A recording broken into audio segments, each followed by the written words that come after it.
Biasa weh ada nunduk nih. Jalannya namanya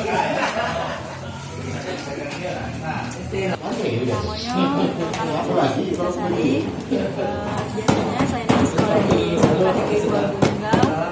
Saya tinggal di Panti Asuhan Siti Khadijah. Biasanya kan ini kalau pulang sekolah itu kan kegiatan menjahit, masak, beres rumah sama adik-adik. Ini kan kalau lagi libur sudah ujian nasional, tinggal tunggu kakak lagi.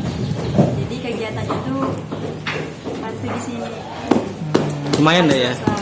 Lumayan ya kita dapat rezeki ya kalau gitu.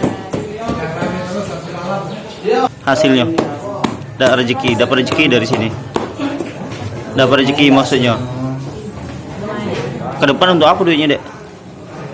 Kalau ini ada yang rencanakan taman ada sampai ada yang pengen kuliah. Jadi banyak yang Oh, nak ditabung untuk beli mesin ini. Mesin jahit.